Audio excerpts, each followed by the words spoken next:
Rampas seluruh emas rakyat, berikan pada kami. Tidak cuma-cuma pada waktu itu, kemudian dibeli. Kalaupun pecah masih bisa dijual. Ya, tapi uang kalau sobeknya kertas kok. Menggunakan dinar dirham itu kan memang menyimpang. Kayaknya kok kalau segala sesuatu yang berkaitan dengan Islam itu seolah-olah yang disorot selalu sisi negatifnya. Misal contoh, ini ada pasar muamalah dinar dan dirham. Oh, ini kayaknya upaya makar terhadap negara.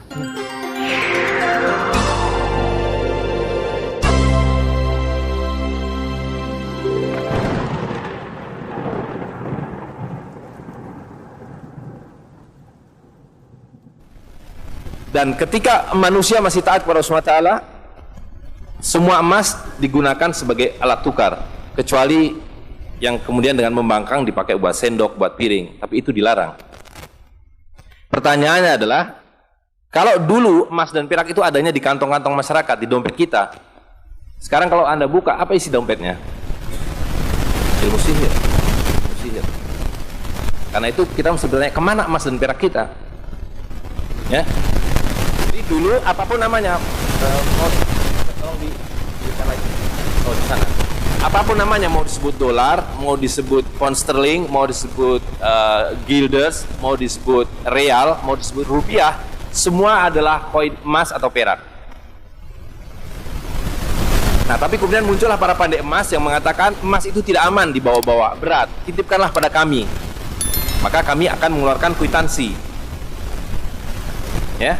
Dikeluarkanlah kwitansi bahwa Anda menitipkan pada saya 1 dinar emas.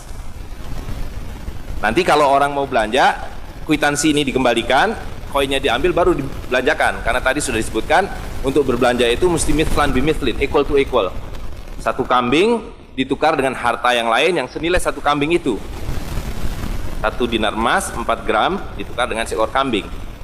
Nah, tapi para pandai emas ini berhasil meyakinkan dengan pada waktu itu ya sihir belum terlalu dimainkan. Mereka bilang, berikan pada kami, jangan khawatir. Nah, sampai satu titik pada abad ke-17 mulai mereka mengatakan ini repot karena terlalu banyak kwitansi masyarakat merah, hijau, kuning, biru. Maka mereka bilang sekarang berikan kami monopoli untuk mencetak alat tukar ini. Itu pertama kali munculnya apa yang disebut sebagai bank sentral. Maka diberikanlah monopoli oleh para raja. Lalu raja bilang, apa imbalannya buat saya? Imbalannya buat para raja adalah, you butuh uang berapapun, saya kasih dalam bentuk hutang. Tapi ada bunganya. Nah itu, jadi munculnya bank sentral itu bersamaan dengan munculnya apa yang disebut sebagai public debt. Hutang publik. Dolar pada tahun 22. Di situ tertulis $10 in gold coin payable to the bearer on demand. Maknanya tadi bahwa kertas itu adalah kwitansi yang kalau orang pemilik hartanya datang mengembalikan kwitansi itu, dia ambil emasnya, payable to the bearer on demand. Ya. Nah, tapi kemudian Amerika mengalami krisis besar tahun 29 yang disebut Great Depression. Maka para bankir kalau bangkrut, dia datang pada pemerintah, you mesti tolong kami, bail out. Caranya bagaimana? Rampas seluruh emas rakyat, berikan pada kami. Tidak cuma-cuma pada waktu itu, kemudian dibeli. Jadi rakyat Amerika harus menyerahkan emasnya, dibeli dengan harga $20 per troy ounce, tiap 30 gram. Lalu tahun berikutnya, 34, mereka keluarkan uang kertas baru, will pay to the bearer on demand $20. Apa bedanya dengan yang semula? Tidak ada lagi kata-kata in gold coins.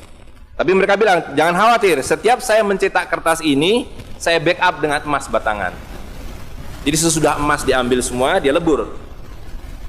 Dan kalau rakyat mau punya emas, boleh, tapi you mesti beli dengan saya. Jadi dengan kata lain, emas yang semula merupakan harta milik rakyat, sekarang diubah menjadi dagangan. Tapi harganya dirubah. Waktu mereka diambil dibayar 20, sekarang kalau rakyat mau memiliki emas harus bayar 35. Ini yang kita sebut devaluasi. Banyak 40%. Ya. Nah, jadi itulah kemudian secara ringkas, kalau disajikan adalah yang semula emas dan perak itu ada di tangan rakyat, dan dulu di tangan rakyat Ternate. Pada abad 18, rakyat Ternate masih menggunakan perak sebagai uangnya. Datanglah VOC, mereka dipaksa untuk menyerahkan peraknya dan diganti dengan kertas. Dan rakyat Ternate menolak itu. Nah, kemudian mereka lebur jadi batangan, digantilah dengan ini. Uang dalam konteks ini adalah Hindia Belanda, ya kan? Tapi mulai tahun 70-an sudah tidak ada lagi yang namanya emas di belakang kertas itu. Ketika Jepang masuk, diganti dengan uang Jepang, menjadi republik, diganti dengan uang republik. Tapi uang kertas ini pun sekarang cuma 10% paling banyak. Sebagian besar uang itu adalah byte computer.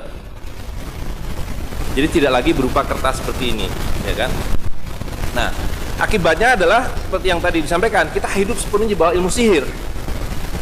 Jadi pahlawan Ternate, Halmahera, Kapten Patimura, diambil gambarnya, ditempel di sebelah kertas, dikasih angka nolnya 3. Mereka bilang ini 1.000 rupiah, ya kan? Tapi makin lama di dalam isi riba, 1.000 rupiah yang dulu bisa dipakai untuk membeli 50 kg emas pada tahun 46, ketika pertama kali diberikan rupiah, hari ini diberikan tukang parkir pun tidak mau. Maka mereka ganti gambarnya dengan Soekarno-Hatta, nolnya ditambah 2, menjadi 100.000. Yang 99.000 dari mana? Ya kan? 99.000 dari mana? Dan kalau ini kita belah 2, dibelah 4, mau saya kasih 4 mahasiswa. Kemana samannya tadi itu nilainya? Ya, ini seperti sihirnya Fir'aun yang menjadikan tali sebagai ular. Nah, orang Amerika bilang, pedagang Amerika, saya juga punya kertas sendiri, namanya greenback. Tapi kertas saya punya 10.000 kali lipat dari kertas saudara. Jadi kalau Bapak Ibu sekalian, adik-adik pergi ke Washington sana, ke New York, bawa uang 100.000. Belum tentu mahasiswa punya uang 100.000 kan? Harus bekerja 2 hari untuk mendapatkan uang 100.000. Pergi ke Washington, saya mau beli Coca-Cola 1 botol. Apa mereka bilang?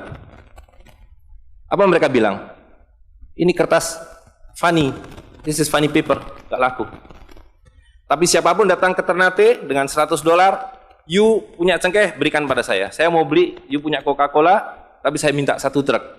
Apa yang kita lakukan? Kita berikan Coca-Cola 1 truk, karena mereka bilang, mereka bisa yakinkan kita, selembar kertas mereka 10.000 kali lipat dari lembar kertas kita.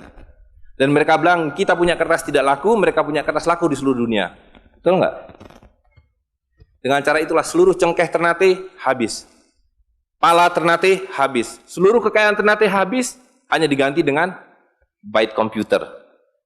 Dengan cara itulah kemiskinan dan pemiskinan dilakukan oleh para bankir. Nah, tapi yang perlu dipahami adalah akibatnya. Kalau kita tadi punya uang 100.000, di sini ada 1 handphone, maka berapa harga handphone ini? Ceteris paribus kata ekonom. Maka harga handphone ini ada 100.000, ya kan? Tapi ketika ini digelembungkan menjadi 2 juta, sementara sumber daya alamnya tetap, berapa harga handphone ini? Menjadi 2 juta. Dan itu mereka bilang inflasi. Jadi inflasi adalah kebohongan. Lihat ya, dulu ketika Republik Indonesia didirikan, uang yang pertama dicetak adalah 1 sen, paling besar 100 rupiah, 600 rupiah. Uang 1.000 pernah didesain tapi tidak dicetak karena terlalu besar. Karena dengan 1.000 Anda sudah dapat beli emas setengah kilo. Pada waktu itu 1 gram emas hanya 2 rupiah. Dan mereka berjanji, jangan khawatir, setiap rupiah saya jamin dengan 1,5 gram emas. Sampai sekarang itu berlaku Undang-Undang tahun 46.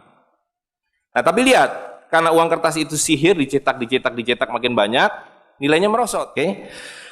Nah, begitu muncul tahun 52, rupiah sudah mulai tidak laku. Dibikinlah uang 1.000 rupiah.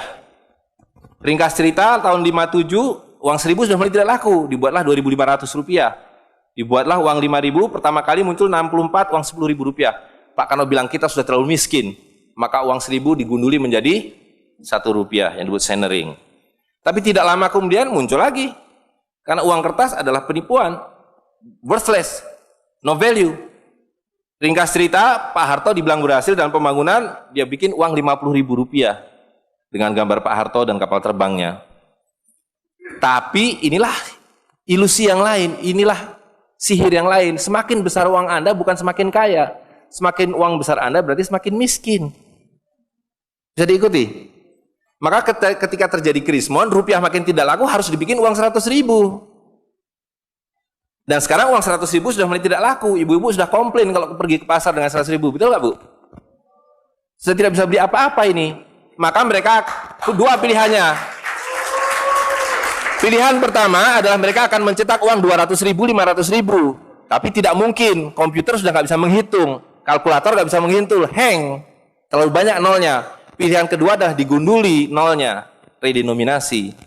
Jadi redenominasi itu bukan untuk mengatasi inflasi, tapi untuk menutupi inflasi. Jadi itu adalah pengelabuan di atas pengelabuan, di atas pengelabuan, di atas pengelabuan. Gitu. Ya. Jadi secara real, uang 100.000 ini dulu ketika Pak Harto masih berkuasa, menjelang jatuh itu, kalau dibelikan telur, dapat 50 kilo. Masih ada yang ingat gak, Bu? Kali ibu-ibu ingat pasti. 1 kilo telur harganya Rp2.000. Begitu Pak Harto jatuh, dibilang ini gara-gara Krismon, uangnya sama, walaupun ini belum ada waktu itu, karena ini masih 50.000 aja udah besar waktu itu. Uang yang sama dengan telur yang sama, tiba-tiba dibawa ke pasar, saya mau beli telur. Bu, hari ini tidak dapat 50 kilo lagi, hari ini cuma dapat 13 kilo. Karena daya belinya, telur sekarang 7.500. Dan hari ini, kalau di pasar Ternate berapa Bu harga telur sekilo? Hari ini. Di Jakarta 20.000. Dan telurnya sama, 1 kilo itu isinya 16 butir, 17 butir, 18 butir, uangnya sama. Tapi hari ini kalau dibelikan telur hanya dapat 5 kilo. Kemana yang 45 kilo? Itu yang mereka rampok. Itu yang mereka rampok dengan melalui apa yang mereka sebut inflasi. Tapi sebenarnya dengan cara penggelembungan uang. Kertas yang terus-menerus nilai.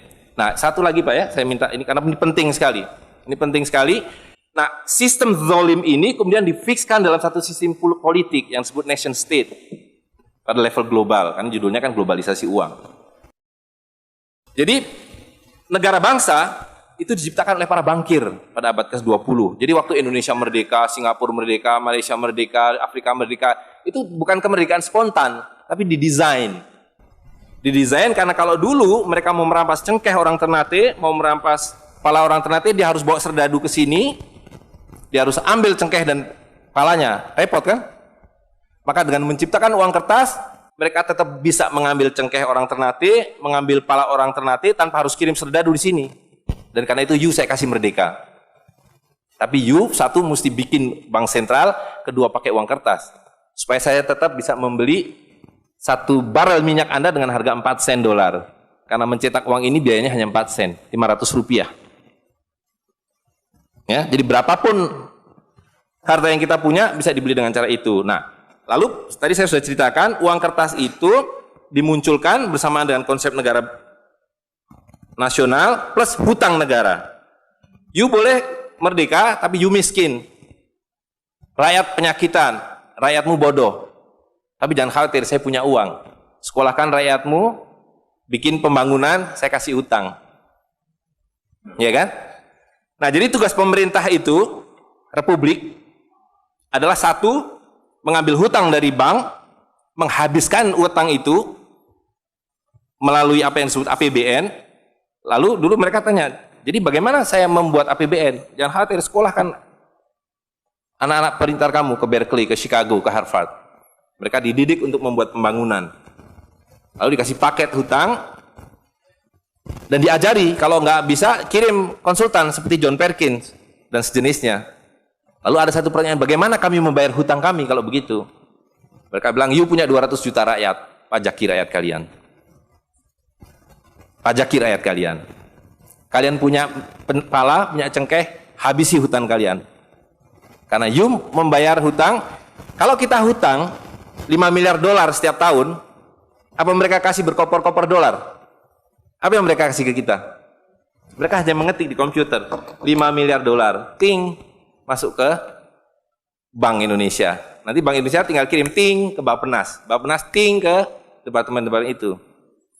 Tapi ketika kita mau membayar hutang mereka, bisa kita mengetik di komputer 5 miliar dolar, ting, dibayarkan ke Bank Dunia? Nggak bisa, you mesti punya devisa. Dari mana kami punya devisa? You mesti beli dolar kami. Caranya tebang hutang kalian. Habisi boksit kalian, habisi mineral kalian, betul nggak? Nah, jadi itulah yang terjadi di dalam sistem Fir'aun sekarang ini, bahwa pemerintah itu didesain hanya untuk mengambil hutang dari bank, menghabiskan melalui APBN dan proyek, kemudian memajaki rakyat. Karena itu pajak semakin hari semakin tinggi, semakin banyak, semakin tinggi, semakin banyak, gitu. Nah, jadi kalau digambarkan seperti ini, ya kan? wilayah domestik nasional itu adalah demokrasi. Supaya kalau 5 tahun harus ganti. Kalau ada presiden, ada perdana menteri yang tidak nurut pada para bankir, out. Tapi para bankir tidak pernah berganti. Mereka turun-temurun, perusahaan swasta, anak beranak pinak. Ini kira-kira hanya 400 keluarga di dunia ini yang menguasai seluruh sistem keuangan dan politik. Jadi kita ini sekarang utangnya tiba-tiba sudah 2.100 triliun. Padahal tahun waktu Pak Harto jatuh itu utangnya hanya berapa? 50 miliar dolar, 500 triliun. Sekarang sudah 2.000 triliun. Dan begitu kurs dolar berubah, utang kita nambah. Gitu. Dan BI tidak pernah memenuhi janjinya, karena tugas pokok BI adalah menjaga stabilitas kurs, tidak pernah bisa. Dan tidak akan pernah bisa. Apapun yang dilakukan, karena memang tidak ada nilainya. Gitu. Nah, jadi sebagai penutup, maka apa yang harus kita lakukan adalah membalik seperti yang mereka dulu lakukan. Yang mereka dulu lakukan adalah mengambil emas dan perak dari orang tua kita, mereka lebur menjadi batangan, dia simpan di berangkas, dan kepada kita dikasih toilet paper ini, kata Mahathir Muhammad. Maka yang harus kita lakukan sekarang sebelum ini jadi apa? Oncom. Lebih berharga oncom. Tukarkanlah menjadi emas dan perak, menjadi dinar dan dirham, dan kemudian gunakan untuk muamalah. Karena Nabi sudah mengatakan akan datang satu zaman di mana semua yang kamu miliki tidak ada harganya, kehabisan nilai, kecuali dinar dan dirham, kecuali emas dan perak. Jadi kalau dilihat, ya dolar dalam dinar atau dinar dalam dolar dalam 10 tahun terakhir 2004 itu cuma 54 dolar, hari ini sudah di atas 250 dolar. Dan lihat, menipunya uang kertas ya, kalau kita pakai untuk menyimpan naik haji, kalau Anda menabung dolar, maka tiap tahun naik. Saya sudah hitung ini, dan ini valid sekali. Naik setiap tahun itu 3,5%. Kalau Anda menyimpan rupiah, setiap tahun naik 5%, nggak nyampe-nyampe. Tapi kalau Anda menyimpan dinar, maka dia akan turun 8% setahun. Jadi tahun 2000 naik haji butuh uang 21 juta rupiah. Kalau dinar butuh 71 dinar. Tapi hari ini kalau mau naik haji butuh hampir 40 juta rupiah. Dengan dinar cukup dengan 16 dinar. Jadi dulu kalau punya rupiah naik haji satu orang, sekarang sampai Dubai suruh pulang. Nggak cukup uangnya. Tapi dengan dinar dulu naik haji satu orang, sekarang bisa naik haji 4 orang. Dengan kata lain, kalau Bapak Ibu sekalian serahkan cengkeh Bapak Ibu sekalian dan menerima uang kertas, Anda 4 kali miskin. Detik itu juga dalam konteks ini. Maka serahkanlah cengkeh dan katakan, saya mau serahkan cengkeh, bayar kami dengan dinar. Bayar kami dengan dirham. Saya serahkan pala kami, bayar kami dengan emas dan perak. Saya tidak mau uang palsu ini, uang-uangan ini. Saya mau uang yang sebenarnya, uang dari Rasul SAW. Ya? Gitu. Dan harga minyak, ini palsu semua. Dibilang minyak naik, turun, naik, tidak ada yang minyak naik. Kalau dengan dolar, dia naik terus. Tapi dengan dinar, dia flat. Sekali lagi, bahwa sumber daya alam itu terbatas, maka alat tukar pun harus terbatas. Jadi ketika kita menggunakan kertas, ini digelembungkan. Tapi ketika Anda menggunakan emas dan perak, ini sama. Maka sekali dia punya alat tukar, nilai tukarnya dari zaman Rasulullah SAW seekor kambing, hari ini 1 dinar dapat seekor kambing. Zaman Nabi dapat seekor ayam 1 dirham, hari ini dapat seekor ayam. Tidak ada yang berubah. Sekali lagi, pemiskinan itu adalah dibikin oleh sistem. Melalui dinar dan dirham yang berlaku di seluruh dunia. Orang Amerika tidak bisa mengatakan emas saya 5 kali lipat dari emas saudara. Tidak bisa. Emas kami dari Ternate sama harganya dengan emas kalian. You 1 dinar, kami 1 dinar. You 1 dirham, kami 1 dirham. Itulah keadilan. Ya. Karena ayat-ayat di Quran ketika bicara harta itu kebanyakan bicara tentang emas dan perak. Ya, misal Quran surah ketiga ayat ke-14. Paling kanan agak ke bawah. Zuyyina lin-nasi hubbus syahawati minan nisa'i wal banin wal qanatiril muqantarati minal dzahab wal fiddah. Ya, qanatir muqantarah itu ada harta yang punya nilai intrinsik, berharga. Yang kalau dikumpulkan punya nilai. Jadi ada harta yang punya nilai intrinsik, ada yang ekstrinsik. Intrinsik itu di dalamnya memang ada nilainya. Ya sudah ada nilai, jadi nggak berpengaruh oleh apapun. Emas itu kalaupun pecah masih bisa dijual. Ya. Tapi uang kalau sobek ya kertas kok. Nilainya berubah-ubah. Makanya sekarang selalu mengalami devaluasi. Menurut saya bukan mengalami penurunan tuh, memang nilainya diturunkan dengan kepentingan tertentu. Dulu itu masih menggunakan emas. Ya, masih menggunakan emas. Isyarat Quran, hadis masih dipakai. Bahkan di Amerika pun masih pakai. Pada tahun 1930-an, 1934 dari 1932 itu diuji coba. Dia ada sekumpulan orang berkumpul memikirkan sikap monopoli. Bagaimana memonopoli dunia dari sistem keuangan. Maka diwujudkanlah uang kertas itu. Diuji coba asalnya di negara barat sana. Lokal sifatnya. Lokal. Apa yang diuji coba? Ditarik emas-emas dari penduduk lokal, dibuatlah uang kertas. Yang tidak mematuhi diberikan hukuman. Maka dari situ diberikan uang kertas, tapi uang kertas itu masih punya nilai setara dengan emas. Diberikan per onsnya emas itu setara dengan $20 pada masa itu. Terus orang nukar tuh. Yang sadar bahwa kertas ini nggak punya nilai intrinsik, maka dia menyimpan kemudian emasnya di tempat lain. Supaya tidak kena hukuman. Ini kisah nyata ini, nanti ada perjanjiannya. Nah, teman-teman sekalian, apa yang terjadi? Ketika uang itu sudah menyebar dan emasnya cukup terkumpul, maka diturunkan, didevaluasi nilainya. Yang tadinya per onsnya $20, ya, diturunkan nilainya. Seakan-akan harga emas itu jadi naik, padahal emas itu segitu-gitu aja. Ya, uangnya turun lagi. Jadi berapa? $35. Ya, nilainya terus bertambah. Jadi seakan-akan jadi mahal gitu. Ya, padahal uangnya diturunkan, nilai uangnya yang turun, bukan barang yang naik.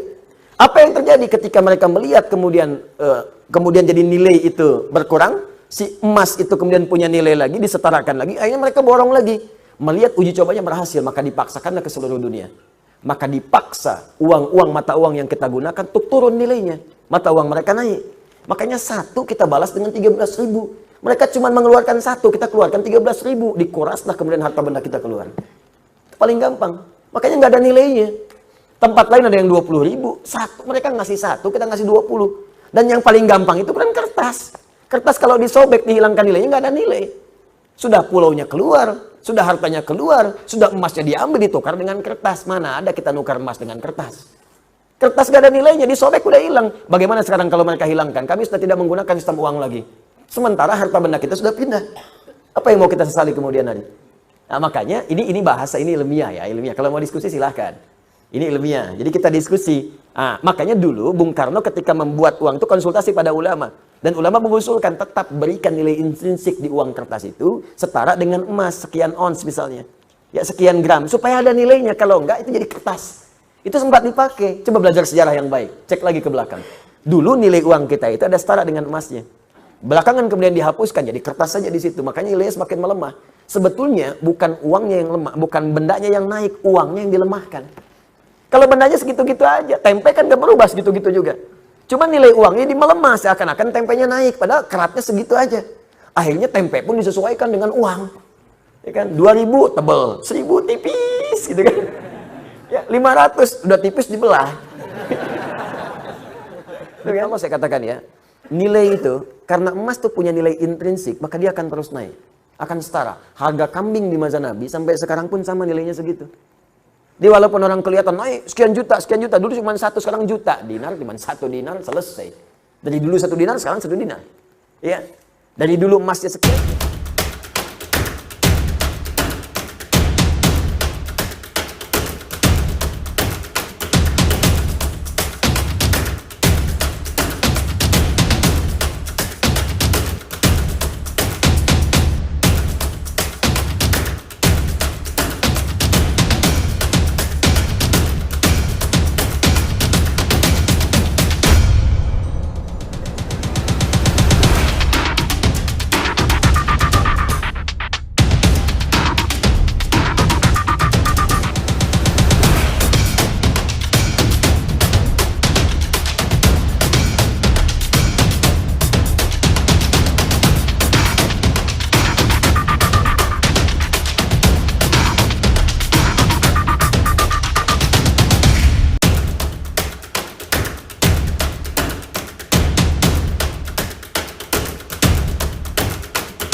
Kita sendiri memang ini mengembangkan, sebab kita yakini bahwa sistem ekonomi dan keuangan syariah itu adalah merupakan salah satu yang juga melakukan penguatan terhadap ekonomi nasional kita.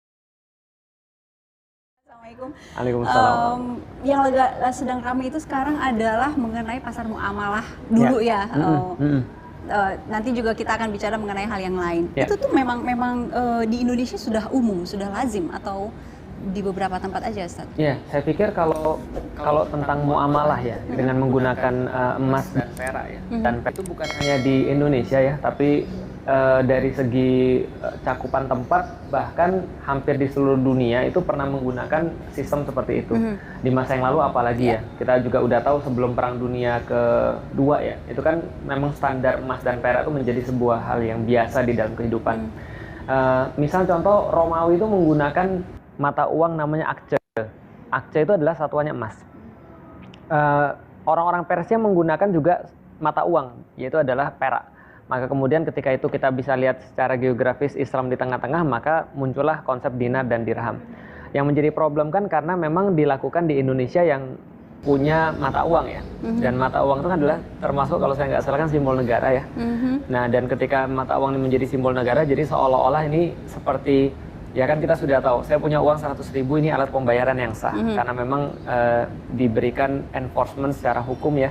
Nah mungkin ini dianggap sebagai yang mengkhawatirkan kayak mengganggu negara ya. Tapi saya pikir kalau misalnya kita lihat ya, konsepnya kan hampir sama kayak kita pergi ke beberapa tempat permainan ya, terus kita tukar dengan dalam tanda kutip koin-koin itu kan? Ya, mata uang setempat lah ya. Koin kah atau bentuknya sekarang kartu atau kita main ke beberapa tempat simulasi untuk anak-anak itu kan juga sama. Kayak kartu juga. Betul, atau paling sederhana food court sebenarnya. Nah, kenapa sih kita nggak melihat cuma sesederhana itu sih sebenarnya untuk melatih? Karena memang di dalam Islam tetap hadis tentang dinar dan dirham itu tidak bisa dielakkan sebenarnya. Nah, tinggal ditanya aja apakah benar ini memaksakan dinar dan dirham tanpa mengakui lagi rupiah atau memang di tempat ini itu di tempat itu ataukah memang ya rupiah tetap dipakai hanya saja mungkin supaya gimmick dalam bertransaksi atau misalnya ada tujuan-tujuan yang lain mereka menggunakan dinar dan dirham. Saya pikir harusnya disikapi seperti itu sih. Ustadz pernah ke pasar yang di situ? Belum. Oh belum pernah. Belum tapi pernah. dengar udah. Dengar sudah. Bahkan beberapa orang juga pernah ngobrol, wah ini saat kita coba untuk menggalakkan transaksi. Contoh misalnya kan di zaman Rasul itu kan sederhana ya. Harga kambing itu berapa sih? 1 dinar. Iya. Kalau sekarang kan harga kambing berapa? Tunggu dulu. Dan kita tanya sama yang jual gitu kan ya. Yang jualnya bilang ini modalnya berapa dan segala macam. Dan itu terus naik ya. Saya ingat banget dulu ketika saya baru masuk Islam tahun 2006 itu bapak saya ngasih uang 600.000 untuk beli kurban. Dan itu masih bisa kebeli 1 kambing walaupun nggak besar. Pada saat itu 2006. 2006. Pertama kali saya kurban itu uang dari bapak saya dikasih ke saya beli kurban. Nah sekarang itu 600.000 kayaknya nggak bisa beli apapun gitu kan. Anaknya pun nggak bisa beli. Sepotong kaki aja mungkin ya. Mungkin dan nggak bisa dikurbankan kan gitu. Nah, artinya ini kan ada kenaikan ya. Tapi di dalam Islam sederhana karena dinar dan dirham itu kan tidak mengenal inflasi. Nah sehingga berapa harga satu kambing yaitu 1 dinar. Nah maka saya sampaikan tadi minimal sekarang ada edukasi. Ya kita tahu ada beberapa hal yang mungkin kontraproduktif, tapi ada hal-hal yang baik juga. Oh ternyata orang-orang Muslim tahu, ternyata kekuatan dinar itu sebagai mata uang ternyata anti inflasi, karena supply dan supply-nya emas itu tidak bisa muncul secara tiba-tiba, nggak seperti uang yang dicetak. Nah minimal begitu. Tapi kalau untuk transaksi saya belum pernah terus terang, walaupun saya secara pribadi juga sangat menyayangkan kalau disikapi secara tidak pas gitu ya. Tidak pas itu maksudnya sampai penggagasnya ditersangkakan, tidak pas itu maksudnya yang mana? Saya selalu melihat bahwa ini ada framing. Saya selalu melihat ini ada framing karena bagaimanapun juga kita nggak bisa menghindari ya bahwa kayaknya kok kalau segala sesuatu yang berkaitan dengan Islam itu seolah-olah yang disorot selalu sisi negatifnya. Misal contoh, ini ada pasar muamalah dinar dan dirham. Oh ini kayaknya upaya makar terhadap negara. Tapi tidak disikapi secara arif. Oh ada chance ya ternyata mata uang kita tuh anti inflasi. Kita tanya dulu kenapa sih kalian mau berdagang dengan dinar dan dirham, digali gitu dulu. Sementara saya pikir ada beberapa trading emas gitu kan ya, ataupun segala macam, bahkan skema-skema Ponzi yang disusupkan dalam beberapa jenis bisnis yang itu ternyata dibiarkan oleh negara.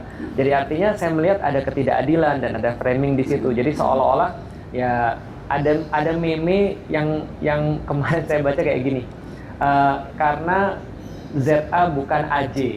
AJ adalah Yang terakhir-terakhir ini viral juga, saya malas sebenarnya nyebut. Jadi karena ZA bukan AJ. Lah kalau misalnya berkaitan dengan seolah-olah orang muslim harus segera cepat diproses dan seterusnya. Sementara kalau berkaitan mungkin dengan yang bukan muslim ada beberapa ruang. Saya pikir ini juga yang akhirnya menimbulkan kecurigaan yang nggak bisa dihindarkan. Karena bagaimanapun juga kalau ada orang bilang enggak kok ini pemerintah, coba lihat tuh wakil presidennya juga bahkan kiai dan seterusnya. Tapi saya lihat dalam beberapa hal ini ya ada beberapa ketidakadilan yang nyata dipertontonkan aja. Gitu itu kan, kemarin kan saya nonton tuh breaking newsnya, nonton konferensi persnya dari pihak kepolisian. Di situ ditulis dinyatakan bahwa di dalam koinnya itu ada nama Amir. Iya, ada nama Amir dan juga ada nama si penggagas itu, ZS gitu. Itu ZA. ZS ya. Iya, ZS. Sorry, saya salah. Nggak apa-apa, nggak jadi ZS. Jadi saya ikut-ikutan. Nah, itu ada di situ ada namanya, terus kemudian ya ada beberapa pasal yang bisa menjadi celah bahwa dia memang bisa layak ditersangkakan. Iya, makanya saya sampaikan kan kalau masalah celah sih apa aja bisa dibuat ya. Yang apa namanya? Yang ada aja bisa jadi nggak ada, apalagi yang ada gitu ya. Maksudnya yang nggak ada aja bisa jadi ada, apalagi yang memang ada beberapa cara yang bisa diambil.